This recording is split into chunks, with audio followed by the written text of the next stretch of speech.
Let's face it, life isn't easy. If you're stuck in a bad relationship, betrayed or afraid of tomorrow, financially insecure, or desperate for a breakthrough, you've come to the right place. Dr. Carmen Harra is a renowned psychologist, intuitive, relationship expert, and best-selling author, and she's here to give you the miracle guidance you need. Her new call-in show, Miracle Guidance for Everyday Life, offers profound wisdom, practical advice, daily exercises, and empowering predictions, all for you. Dr. Harra's show aims to eliminate everyday problems, big and small, with topics like healing your relationships, reclaiming your power, achieving better health, dealing with loss, and so much more. Regain the joy, stability, and fulfillment you deserve to feel. Tune in to Miracle Guidance for Everyday Life with host Dr. Carmen Harra, live every Tuesday at 7 p.m. Eastern, and find the answers you've been looking for. Good evening, everybody, and welcome to another episode of Miracle Guidance. This is a show that wants to give you insight into your life, give you wisdom, guidance, to look at the life from a different perspective. Life is about the way you respond to the challenges and build the awareness and the power to transform everything in such a way that you grow to life and turn your pain into the miracle of life. And my topic today is actually how to break through the bad habits, and I thought that was an amazing topic. And then 5 minutes before the show, I'm getting a text, and probably this is a text that a lot of people receive from one of my friends, and it has such wisdom in it. And my first college I went to in Europe, I graduated and I got a degree in philosophy, and I was so fascinated with all the teaching and the ancient philosophers. And anyhow, philosophy is one of my forte and one of the things that I was always attracted to. And I'm reading this text that says that this billionaire who dies leaving a fortune of $7 million, he dies at the age of 56 from pancreatic cancer. He says that life is, his own life was at the essence of success, but he could drive somebody, he could hire somebody to drive a car, but couldn't hire somebody, to carry his disease. And at the end of the day, before his passing, he actually realized that he didn't treat himself enough well. He didn't cherish others enough. And as he was getting older, he in the end realized that a watch that is worth $30 is the same watch that is worth $30,000 or $300,000. That talking about the philosophy of life, the true happiness does not come from the material things of life that we want so badly. And I'm doing all the time shows about how to become more abundant and how to become more successful, how important it is to have wealth into your life, because if you're poor and you struggle, that breeds so much negativity. But whether you fly first class or economy class, if the plane crashes, you crash with it. It doesn't matter whether in the first class or in the economy class. But there are things that bring true happiness. There are undeniable true facts of life. So when you go through life, you have to educate your kids, not necessarily to be rich, but to understand the wisdom of life.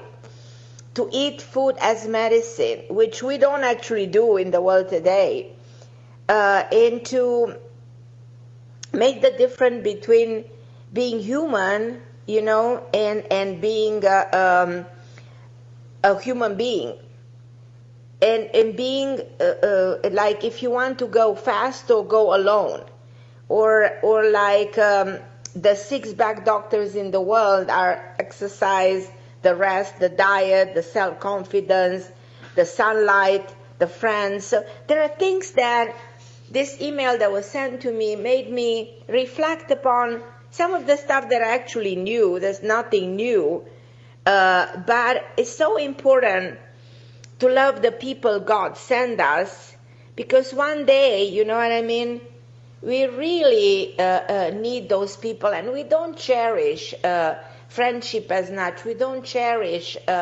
those who want to share wisdom with us, who come with good intention. We don't share them enough. We don't cherish enough our health, our how should I say, family enough. We don't cherish the fact that we're in a good spirit. There are so many things about us that we need to appreciate. We don't have enough appreciation towards the things that go good in our life, and we always want more, and we sometimes become too greedy. So let's rethink, you know, the way we project life overall. And I'm going to go now to my topic, because I really believe that breaking through bad addiction is actually one of the things that we should pay attention in the world today. I wanted to help you understand how significant it is to break through bad habits, because we live in a world of addiction. We live in a world of obsession. And the truth is that all of life is a habit. I don't know if we realized it. But every single day becomes a routine. I mean, we wake up in the morning, we take a bus, we go to work, we do the same thing, same old. But no habit was born in a day. So our impulses are actually developed over time. That's because as human beings, repetition is actually ingrained in our DNA. There's a Latin saying, repetition is mother studiandum. So if we repeat, we study, we educate ourselves by repeating things. So we associate the same people because we develop emotional bond with them. So we eat the same food because our taste, we become used to the taste. We have the same thoughts because our brain were wired into the thoughts. So it's interesting. So we develop emotional bond with the people that we continue to see constantly. We eat the same food because we're used to the food. We have the same thoughts because our brain are wired into the thoughts. So we are creatures of habit. And we create the so-called comfort zone. And we don't want to get out of the comfort zone. We love being a comfort zone. And when we are out of the comfort zone, we feel not at ease. We sometimes get scared. We have sometimes people have panic attacks when you take them out of the comfort zone. But not all habits are positive in nature. We can easily become dependent on unhealthy food. We can depend on substances. I saw one of my friends the other day, one of my friend's doctors, and she was telling me that, Carmen, we used to prescribe addictive drugs just so easily till we actually realized that those drugs are so addictive. Like, for instance, oxycodone. There are drugs that actually cause so much damage, and the medical field was not aware at the extent to which drugs can cause a lot of harm through the addiction. Exactly like I said, the brain is like becoming addicted to the drugs at a dangerous level. But as I said, not all habits are positive in nature. So we become dependent on all kinds of stuff, all kinds of food, all kinds of drugs, all kinds of substances. And we become fixated on the wrong person. Now, for you listening out there, I want to ask you, any of you is fixated on a person? If you feel like, hey, I'm fixated on somebody, and I can't get them out of my brain, which happens. I've seen people obsessed with people. I've seen women obsessed with the men they cannot have. I've seen women obsessed with men married to other women. And they want, by all means, the man who they can never be with. And I've seen them all their life only trying to date men that are married. What is that obsession all about? So as I said, habits that are not good in nature. And when we become so fixated or stuck on these self-destructive impulses without even realizing, we need to re-examine our long-standing habits to ensure that we are contributing to them. And is this taking away from our well-being? Because it is. It's time to actually regain control over the pattern that controls you. So we reach a point in which this pattern of behavior take control over our mind. So you become so obsessed with somebody that you can't control anything, you know. So none of us wants to believe that we're addicted to something or to somebody by becoming obsessed with something or anyone, that our habits are detrimental. But in many cases they are. In my opinion, my way of defining addiction is a passion that is out of control. So I'm addicted to something, I'm passionate about something up to a degree that I lose control over things. So we can become addicted to absolutely anything that is good or bad. We can even become obsessed with doing something good in nature. Like, let's say, okay, we want to help the world, and we go to such extreme, which helping the world is so positive in essence in nature, but everything that goes to the extreme of it, it's not healthy because it dominates your life up to a point in which you cannot live with yourself. That's why, talking about philosophy of life, wisdom of life, moderation in everything that you do is essential. Nothing in life should be taken in an excess. And that includes money, includes food, includes love, includes anything that means happiness. Life is meant to have some turbulence. Life has a lot of uncertainty. Life has sadness. Life has all kinds of emotion attached to it. But when you take anything to excess, life gets out of balance. And when things get out of balance, things become not healthy. So you have to stop thinking of the unhealthy aspect of your life, and you have to start to operate out of habit, you know, and constantly being aware of the things that get out of habit and what it is the habit. So it is helpful to think about our habits from the perspective of the brain, because the brain is like a school. Think of the brain like many classrooms. Think of the brain that has classroom teaching you science, philosophy, mathematics, writing, music, whatever. Like sports. Like exactly, you're at school, and the brain is like that big school that you go on. And you are meant to take many classes. And you are meant to move among various rooms. And if you attend only one class in one room, the other subjects are abandoned. Now, I don't know if you know the connotation of the word obsess, but it's very important to remember that the foundation of the word obsess comes from a Latin verb. We always go back to the Greeks, the Latin words, and the Latin word obsess comes from obsidere, which means to sit inside or to occupy. So when you're obsessed, it occupies your mind, something that takes over your mind. So those rooms that I'm telling you about are occupied with a certain thought. So the things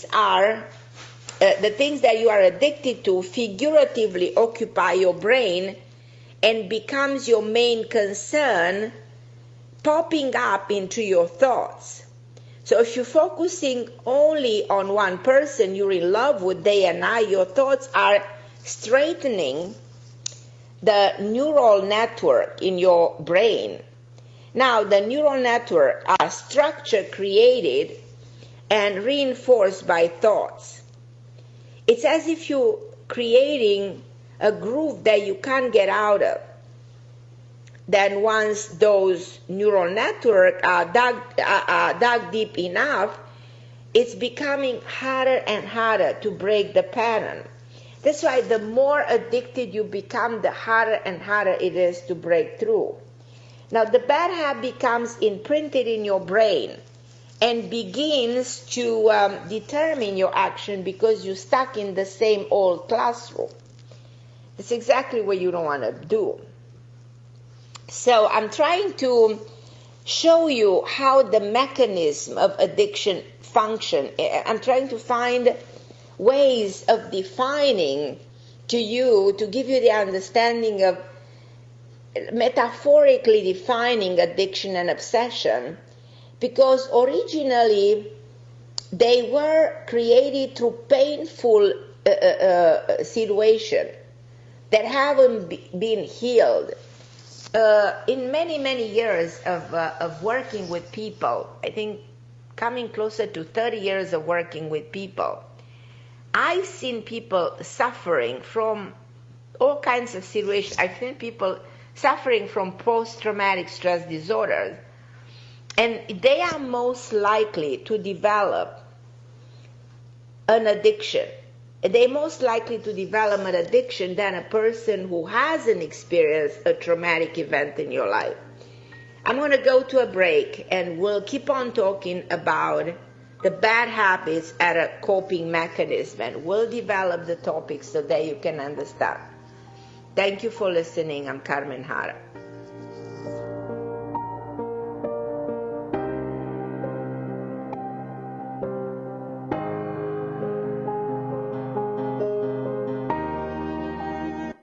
The best of the holistic, spiritual, and conscious world.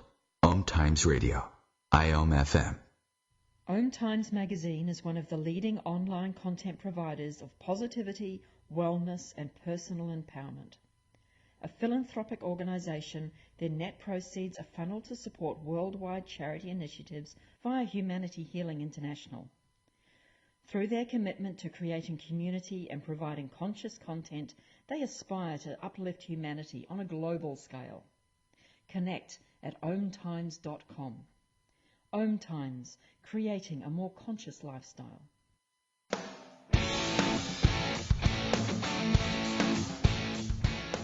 Looking for inspiration? Want to be inspired? Not sure where to go? Find Mark and Kim every Wednesdays at 3 p.m. Eastern on Inspired Living. Topics will elevate consciousness and range from metaphysics to the human and social experience and all things spiritual. Welcome to an inspired community that offers support, encouragement, and new ways of thinking. You are the inspired and the inspiration.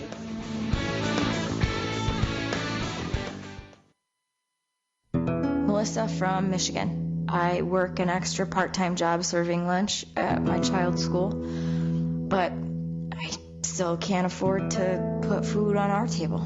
Daniel from California. Choosing whether to pay the rent or pay to fix the car to get to work doesn't leave us with much at all. Now we can't even pay for meals. Hunger is a story we can end. End it at feedingamerica.org. Brought to you by Feeding America and the Ad Council.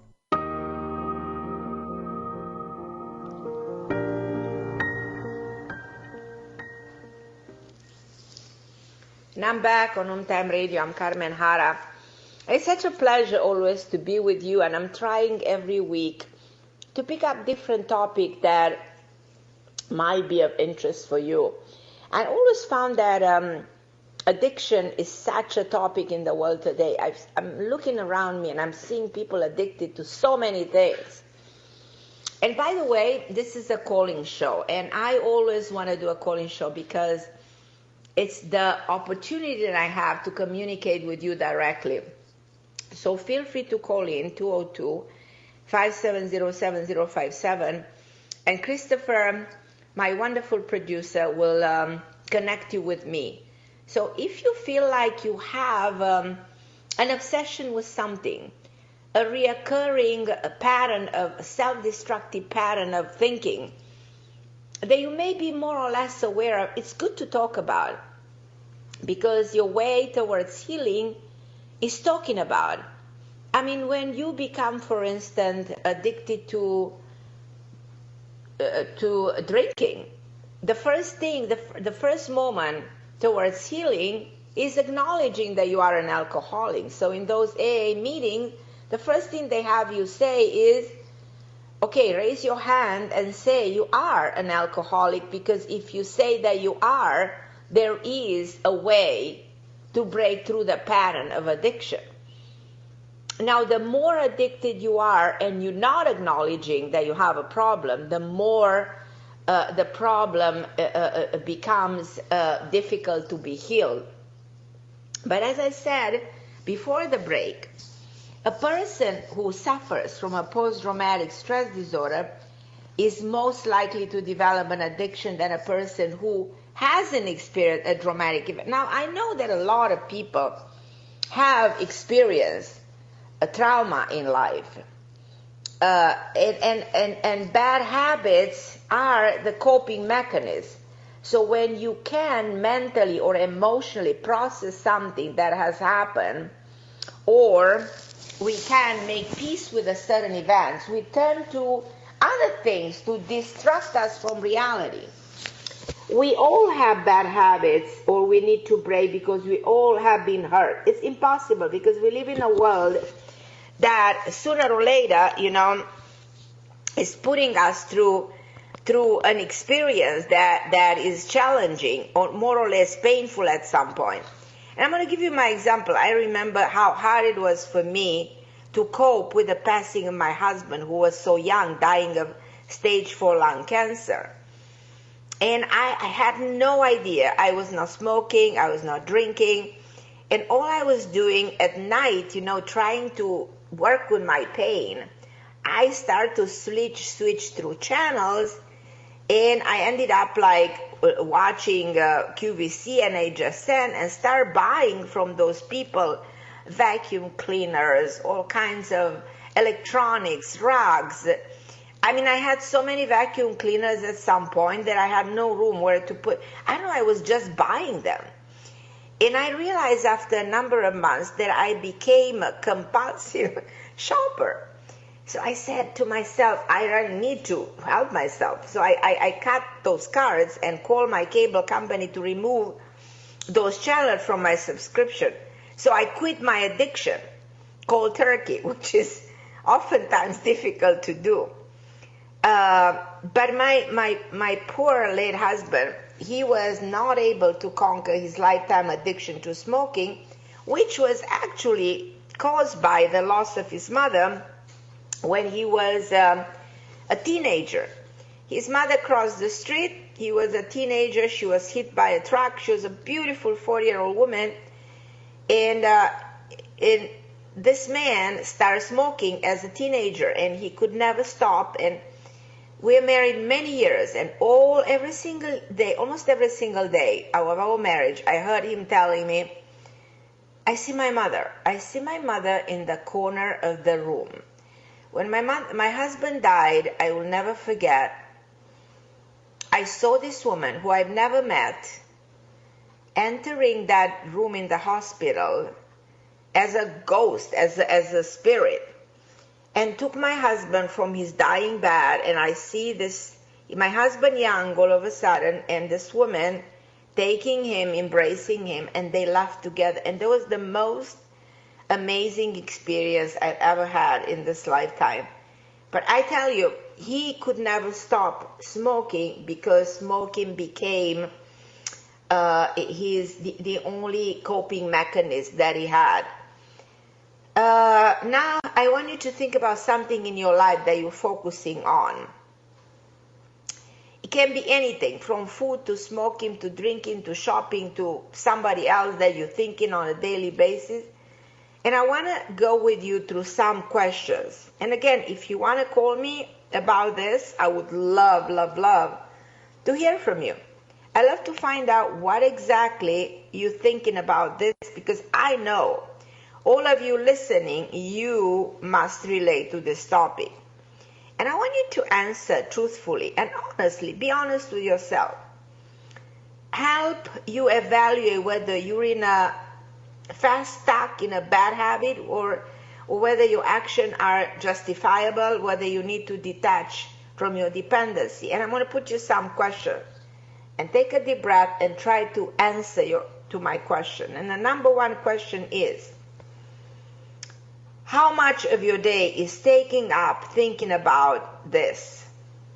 About something, about a person, about eating or about drinking or about a certain situation or a drug or something. Is this the first thing you think when you wake up? Or is this the last thing before you go to sleep? Some people like gambling. Some people like to shop, like I did. Do you watch your thoughts floating in your mind as you working, socializing, or occupied with other activities? Because I want you to watch yourself, to be an observer. So how much of your day is taken by you thinking? Because in many cases, we're not aware of the way the mind thinks. And as I said, obsession comes from the mind being occupied by something. And what happens is that it's very possible that we're not aware of the mind being occupied by a certain situation, thoughts, activity that exists in the brain. And I'm going to go to question number 2. What routine activities are interrupted by your obsessive thoughts? Because sometimes it happens that you are, without realizing, avoiding your friends, your family, sometimes neglecting your work, without even realizing, because you have this bad habit. Some people like to drink and they avoid their friends because they want to be alone and drinking home alone on their own so that nobody can see what they're doing. Or God knows what else you are doing, but you want to be on your own. So I want to see how, at which extent, this is interrupting your activities and the relationship with your family, the relationship with your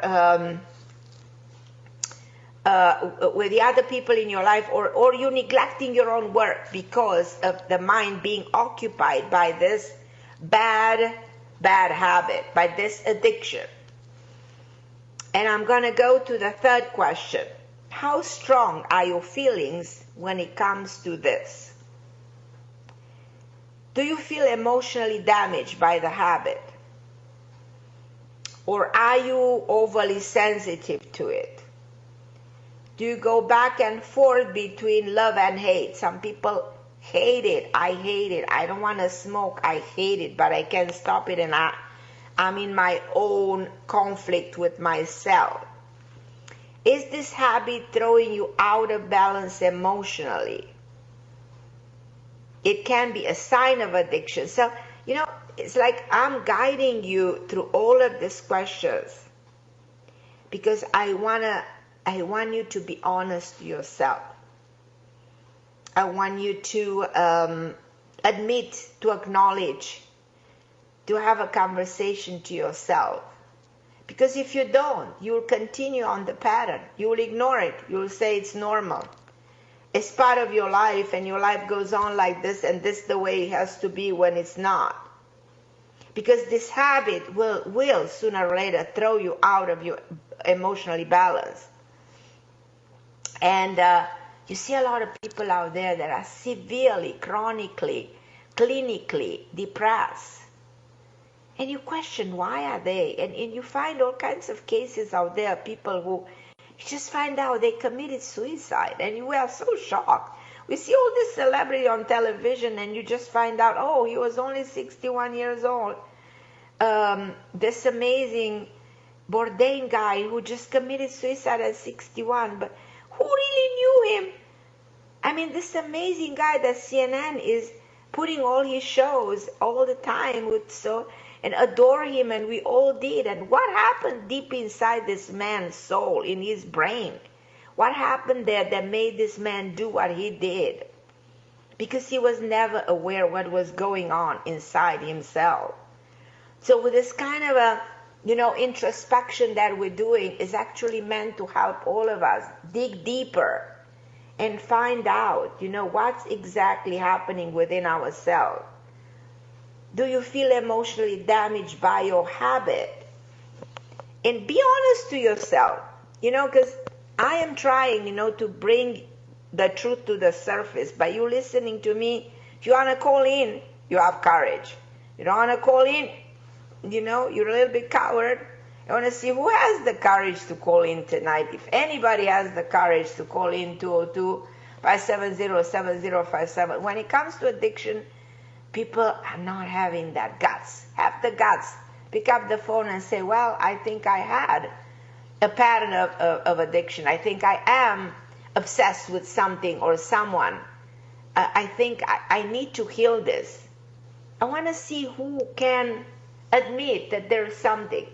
I can admit whatever I think I needed to heal, because if you admit, there is hope. There's a path towards healing. There's a path towards recovery. Now, when you do this inner work, I'm going to go to question number 4. You have to ask yourself, if your expectations are realistic. Do you expect this habit to help you or save you from something? So your habit, what is your habit doing to you? Is saving you, is helping you, is destroying you, is killing you? Have you ever acknowledged it and questioned yourself, what is this actually doing to me? Are people, aware of their behavior?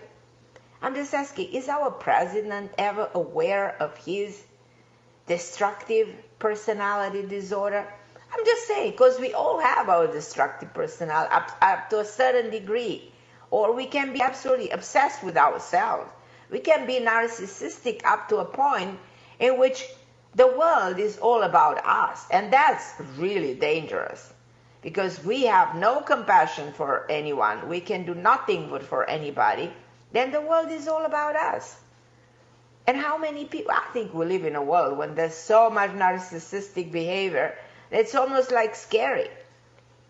And I question where the world is going, by the way. In my mind, I always question, where is this world going with so much narcissistic unbalance existing out there? And I'm going to go to number 5, question number 5. If you feel that your bad habit is in a person, how does this person treat you? Let's say you're obsessed with somebody. Does he or she make an effort to be with you? Or are you always the one to make an effort to get together? Because sometimes we are so into somebody and we think, oh, we have the best chemistry. I think I love this person. I think I can't live without this person. You reach a point in which your life depends on a certain person, which should never be this way. Never a million years should never be this way.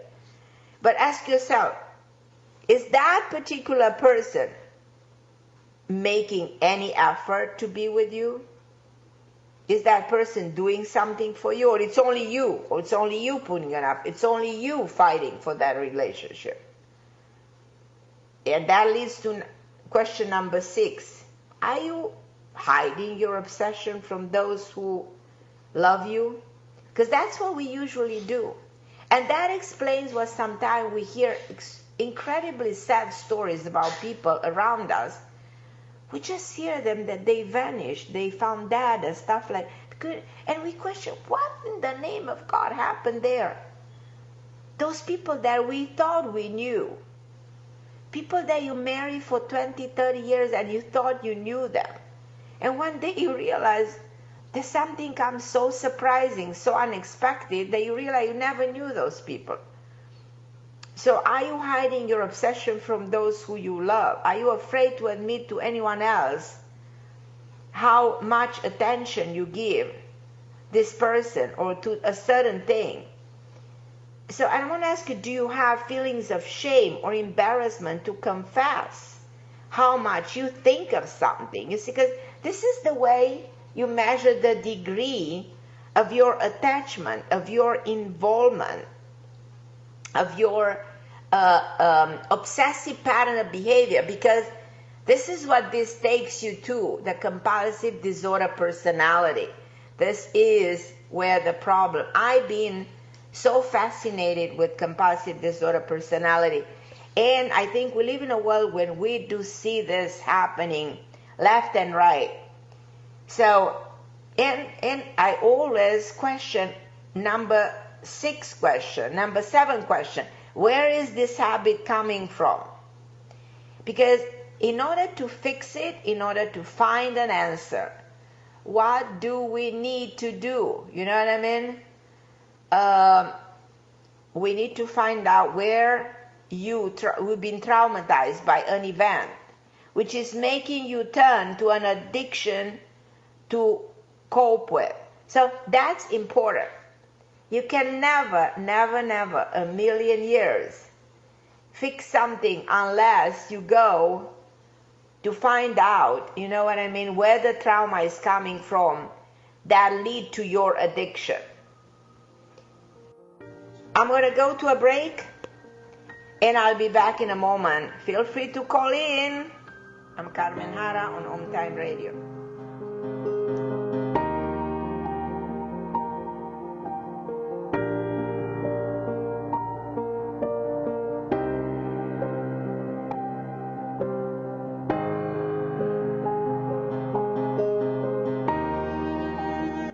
The best of holistic, spiritual, and conscious world. OMTimes Radio. IOM FM. Ascending Hearts is no ordinary dating site, but a spiritual dating site with a purpose, to link you with your soulmate. We engineer the serendipity so you can trust that you will attune with someone that has the same matching vibration as you. Ascending Hearts, the conscious dating site for the spiritually aware. Try Ascending Hearts for free. AscendingHearts.com. My name is Victor Furman. Some call me the Voice. I've always been fascinated with human nature, spirituality, science, and the crossroads at which they meet. Join me Wednesdays at 8 p.m. Eastern on OMTimes Radio, and we'll explore these topics and so much more on Destination Unlimited. I'm Fidel Nshambo. I was born in a city called Bukavu in the Congo. We were a loving family, and then, boom, everything that I had disappeared in a single day. People think that when you are a refugee and they resettle you to America, and all your problems are done. They don't understand that that's the beginning of everything. I was not born a refugee. I was made one. It's time we welcome refugee families with open arms. Learn more at embracerefugees.org, brought to you by the Ad Council. And I'm back on OMTimes Radio. I'm Carmen Harra with Christopher. Every Tuesday, 7 p.m. Eastern Time. It's such a pleasure, such an honor to be with you. And tonight I choose this topic on addiction because I think that this is an epidemic in the world. And because I believe that we need to work on eradicating addiction and create some healing in the world today and create a society that is more healthy and more in control of compulsive disorder personalities and acknowledge the root of the problem. And I was inviting you to call in, but probably because of September 4th, July 4th, which by the way, I wish you a wonderful July 4th, and it's a beautiful weather out there. I wish you celebrate July 4th everywhere, wherever you guys are. and have fun and be happy and enjoy this beautiful celebration of our amazing country, and feel happy with the people around you, and don't think of anything other than it's an amazing celebration, and enjoy and feel at ease and be happy. That's all you need to feel when it's a holiday and nothing else. But just to sort of go back to my topic, because I need to kind of summarize. And by the way, I want to tell you that, as you know me very well, this is a calling show, and I would love to invite you to be my friend on Facebook.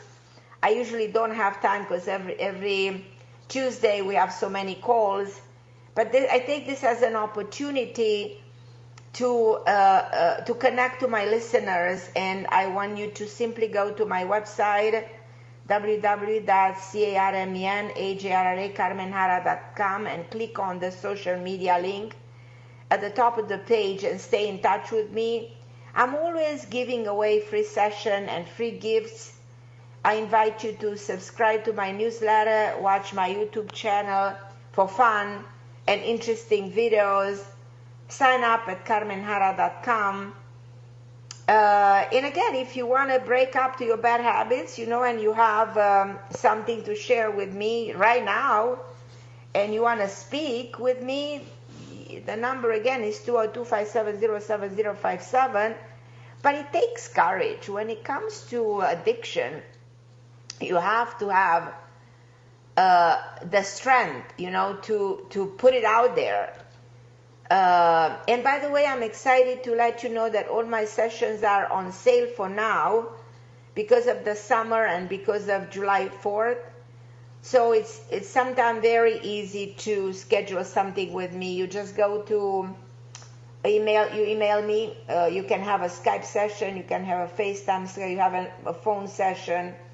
You can have an in-person session. You write me at carmenharra@AOL, CARMENHARRA@AOL.com. I think I'm the only one with AOL still. I'm with AOL since AOL exists. Or you can text me at 917-771-6035. My number exists there. I think I have this number since cellulars exist. I never changed this number for 20-something years. And I never had a problem with that, which a lot of people have problem keeping their numbers like this for so many years. But that you can text me and tell me, Carmen, I love to talk to you. I usually respond. I give always love to be there. As much as the time allows me, be there and give help for free as much as I can. I think we're here at service to help others, and it's such a great feeling. It's such a pleasure to know that you can help somebody. But by the way, how can you break an obsession to another person? That's another thing that I love to talk to you a little bit before the end of the show.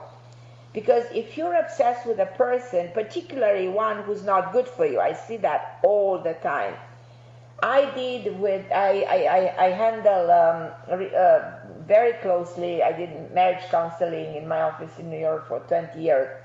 But I saw this constantly. I saw people being obsessed with other people. So people who are not good, consider mentally and emotionally distancing yourself from that person. That's what you should consider. And perhaps what's really going on is something other than desire from that person. That's what I realized. It could be the fear of being lonely, so sometimes you're afraid of being lonely, so then you become obsessed and attached to somebody who's not good for you. And there are effective ways to detach from someone, and the process doesn't have to be painful. So breaking free of obsession takes time and effort on your part. It's not quite that easy after you already established the pattern. It's not that easy to break free, but it's possible. And I'm going to give you some simple action that you can take on a daily basis. Now, everything in life is discipline. Everything is comes with effort, but everything in life should come with ease and joy, and glory. It shouldn't be difficult. But if you practice every day, you will be able to detach from the obsession. But it's done step by step, because nothing can be done in a minute. It takes a bit of time. But as I said at the very beginning, everything that becomes a habit, it takes a while to break through. And it starts with step number 1, which is acknowledge. So in order to break through an obsession, you have to acknowledge. And you have to know how to start. So obsession can contain a karmic component. Now, unresolved karma certainly draws us back to a person time and time again.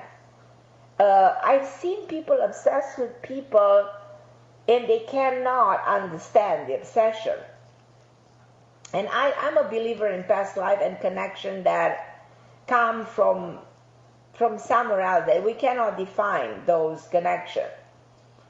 And I don't want you to become trapped in one of those connections, because I believe that if you're obsessed in this life, you're going to be obsessed into the next life, and on and on and on and on. If you believe that there's life after life, and science starts to prove that, as like Einstein used to say, that energy never dies, it continues to convert into the physical, so and continues to come back in this physical world of the matter.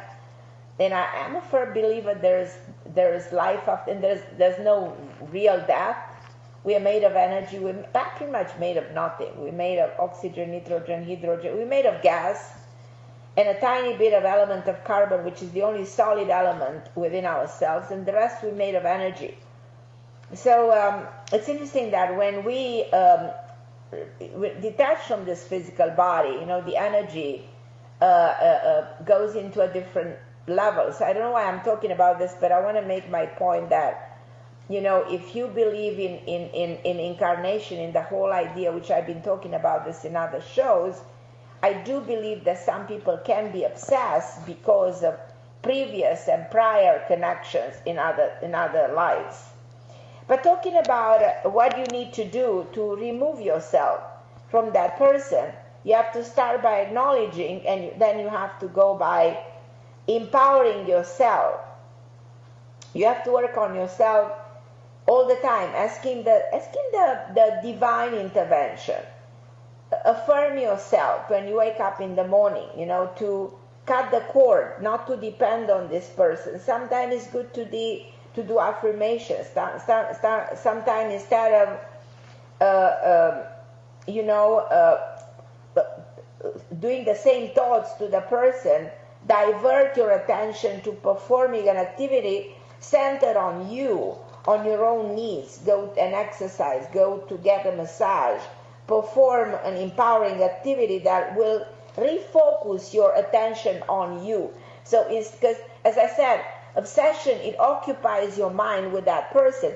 So you have to switch on something in the brain that the attention is on you. So it occupies your brain with something else. And that leads to step number 3, which says you have to replace your obsession. Exchange your obsession for a much positive activity. Every time you find yourself thinking of the person, force yourself to be more productive, to create more positive thoughts, to contemplate on a project, to tell yourself that you have bigger things to worry. That's when people become depressed and demoralized and go down, because they keep on thinking about somebody and something that didn't work, or relationship that fall apart, instead of forcing yourself to think about something else that train your brain to function on other elements of life. How significant it is that. And if you think you cannot do it on your own, then the step number 4, which is turn to others. When you go to a situation in life when you feel kind of lost and you don't have enough strength, it's not time to isolate yourself. It's time to reconnect and find support of your family, your friends, those that are experience similar situation. That's why those AA are meetings where people gather, because they have the same problem with the alcohol. So it's easier, you know what I mean, when you feel people that are going through what you are going through, and you share the same stories. So turn to others. It's a very important thing to do. Another important thing is to practice self-care. Because you, as I said, turn your attention towards you, that this is time to take care of yourself. So you invest in you and in your needs. So you make you priority. So you replace the thoughts in your brain about a different person that occupy your mind, and put yourself in your mind. You are your priority. There's nothing wrong with a bit of self-pampering. There's nothing wrong with exercise regularly. There's nothing wrong to take care of your health. There's nothing wrong to reinvent your look. Nothing wrong to make yourself feel happy, confident that you're attractive, that you worked, whatever. And in this way you learn to appreciate, to rise above the dominant influence of a single person. Very important, to rise above that pain that somebody else is causing because you allow it. You allow it. And that takes to step number 6. As you can see, I'm giving you steps to follow. You know, it's like exactly you go to school. Grade number 2, 3, 4, till you graduate. The same thing. Step number 1, step number 5, step number 6. Step number 6, you feel like, oh, I'm having a hard time replacing this person with myself. I'm having a hard time turning to others. I'm having a hard time replacing my obsession with practicing self-care and making myself my priority. Then do something else. Get into a new routine.